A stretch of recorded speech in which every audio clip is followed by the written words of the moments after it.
Assalamualaikum warahmatullahi wabarakatuh. Selamat berjumpa kembali dengan channel R3PWI. Pada kesempatan ini saya akan menayangkan sebuah video, yaitu videonya Gus Miftah yang lagi jadi perbincangan ini, yaitu antara bercanda dan menghina. Ini akan dibahas dalam video ini. Mari kita tonton bersama-sama videonya. Kalau Ustadz Novel Bamumin bersedia, kapan pertemukan Kiai Imad dengan satu di antara tiga? Habib Rizik, Habib Lutfi bin Yahya, atau Taufik As-Saigaf? Boleh kapan saja, insya Allah saya bertanggung jawab menghadirkan untuk diskusi, karena saya meminta bolak-balik ke Kiai Imad. Jangan sekedar menggelinding di luar, ini saya bicara langsung. Ayo ketemu, tapi pasti supaya selesai. Kita juga tidak mau ribut-ribut seperti ini. Baik. Karena gitu. Jadi mohon nanti antum jawab saja satu di antara tiga tadi. Kapan antum bersedia menghadirkan? Saya tanggung jawab hadirkan Kiai Imad. Sudah melihat bahwa apa yang dilakukan Miftah sudah selesai. Walaupun dia salah, dia berbesar hati. Itu yang kita salut.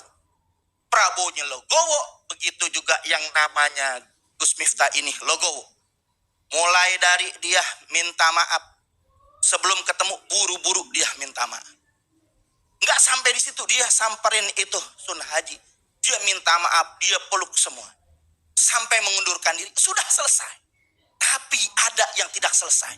Justru ini yang akan menimbulkan kegaduhan, yang akan merongrong pemerintahan Prabowo. Yaitu siapa? Imaduddin bin Sarmana. Itu tiap hari kontensnya. Begitu juga narasi-narasi mengadu domba. NU diobok-obok, NU nggak bisa selesaikan masalah silsilah habaib. Nggak bisa menetipkan daripada itu yang namanya Imaduddin bin Sarman. Nggak bisa, MUI nggak bisa. Ini yang jadi masalah yang saat ini bergejolak di masyarakat. Maka saya melihat Imaduddin nggak berani ke Jakarta. Para muhibin akan membubarkan panggungnya Imaduddin.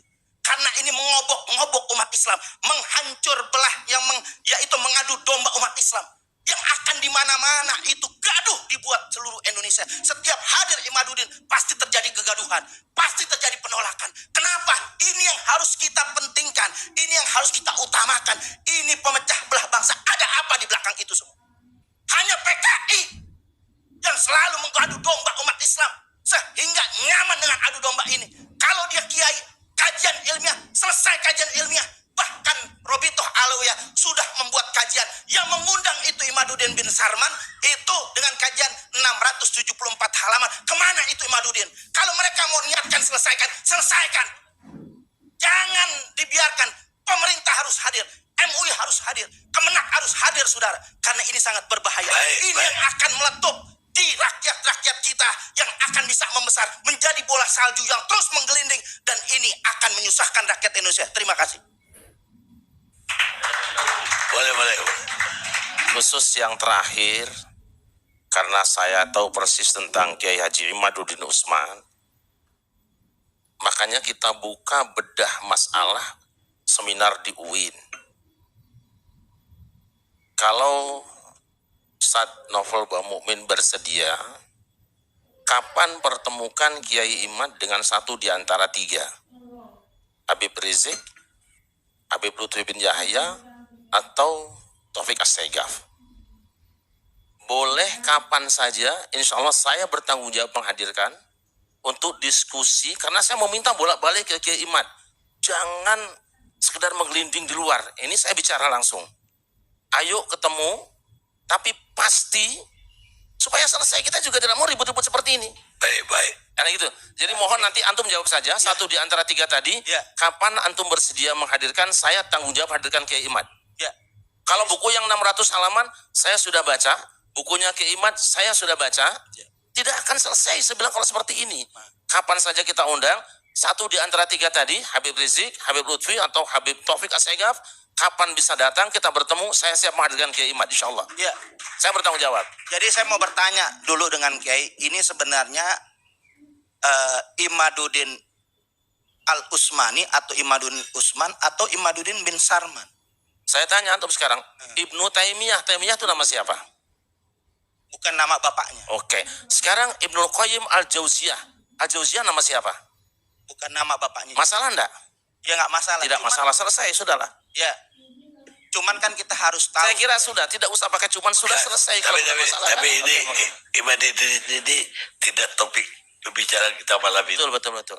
Tapi saya bertanggung jawab karena Beliau takutnya menyinggung diangkat habaib, nantinya. Beliau menyinggung habaib, ya kan?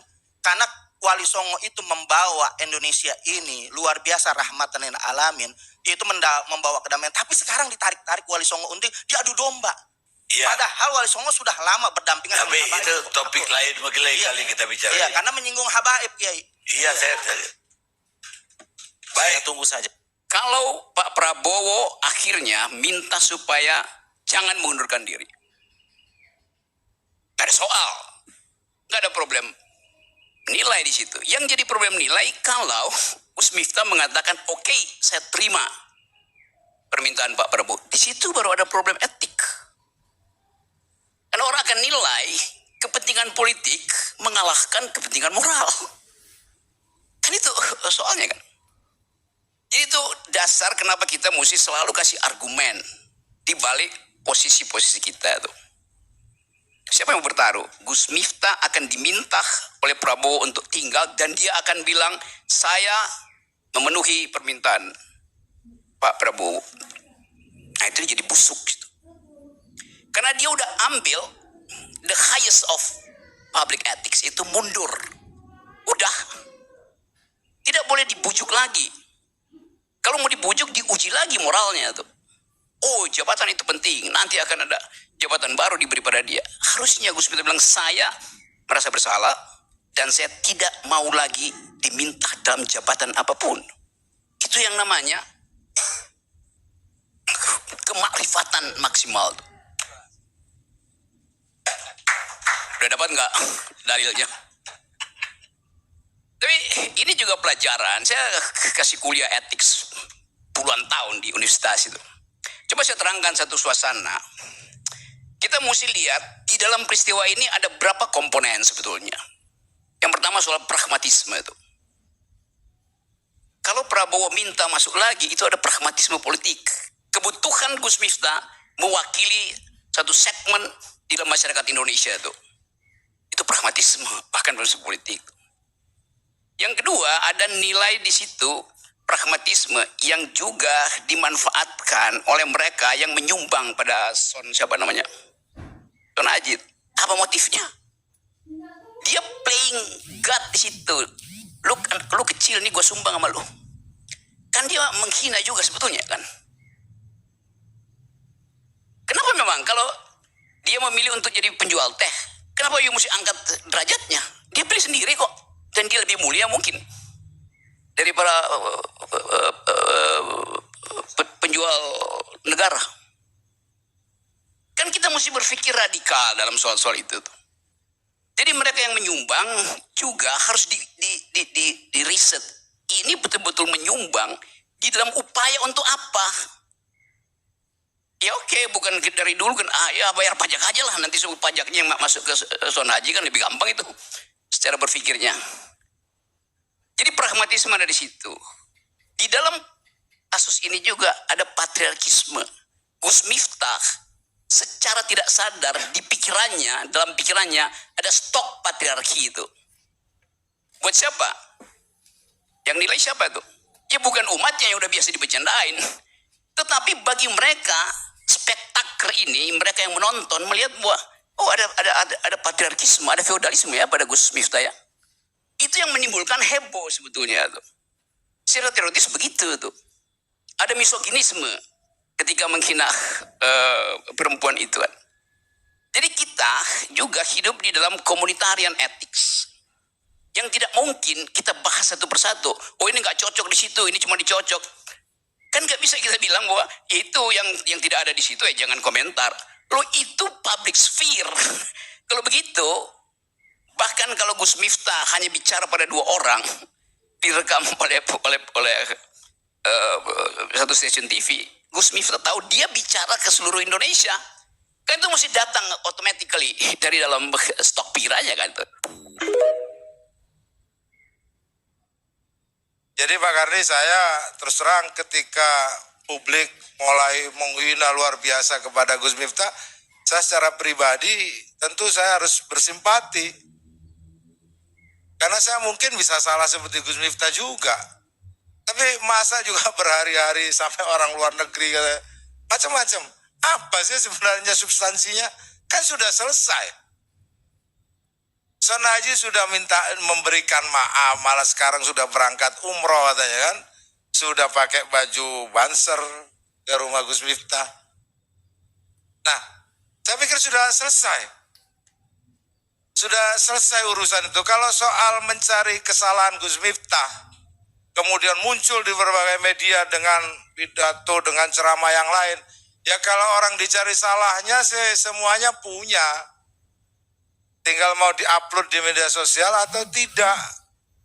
Jadi cari baiknya sajalah kalau menurut saya, cari yang baik-baiknya, cari apa yang menjadi hikmah di balik Gus Miftah ini. Saya yakin Gus Miftah akan terus, menurut saya, jangan berhenti untuk berdakwah, jangan berhenti untuk semangat mengajak kebaikan. Mudah-mudahan kasus ini atau masalah ini cepat segera selesai. Saya bukannya mau membela Gus Miftah. Saya sering ikut ceramah, dampingi Gus Mus, kadang-kadang ceramah sendiri. Itu memang tukang teh kadang-kadang ganggu. Please, ayo dong. Kita lagi ngobrol, ayo teman-teman kita berdoa, ini baru mau doa, Ini di pengajian maksudnya? di pengajian. Maka kalau Aiman lihat UAS membeli, terus Niken Salindiri membeli, itu sebetulnya mungkin juga dalam tanda kutip ada unsur keselnya karena mereka ganggu. Saya setuju sama Felix Xiao, mereka bukan jualan, mereka minta dikasihani, minta diborong. Ayo kita jujur-jujuran. Saya setuju sama Kang Maman. Apakah kita mau mengkomunikasikan kemiskinan seperti ini? Sekarang Gus Ikdam beredar, pengajuannya diserbu oleh OSSST, minta diborong. Gimana? Karena terus itu. Jadi dan saya yakin netizen yang ngebela ini apa ngebela ST? Enggak yakin. Ketika netizen membela wayang yang disangka Ustadz bahasa lama ya, walaupun sebenarnya nggak menghina, disangka menghina wayang, diserang. Apakah mereka pernah nonton wayang? Enggak. Hanya mereka cuma nggak seneng sama Ustadz ini. Netizen cuma nggak seneng aja sama Gus Miftah karena mungkin kaya. Jadi tolong kita proporsional. Apakah ketika netizen protes wayang diaku Malaysia, mereka mencintai wayang? Enggak. Mereka cuma nggak seneng Malaysia. Mereka nggak pernah nonton wayang. Saya kan dalang. Penonton nggak pernah banyak. Nanti mana ini yang protes-protes ini? Jadi ini bukan soal simpati pada tukang es, tapi mereka nggak seneng. Soal itu Mas Adi, ngata-ngatain sinden, itu di wayang sudah biasa kayak gitu. Yati pesek gitu. Iya, kalau benar Yati Pesek nggak mau dihina, menamakan dirinya Yati Pesek itu sudah menghina.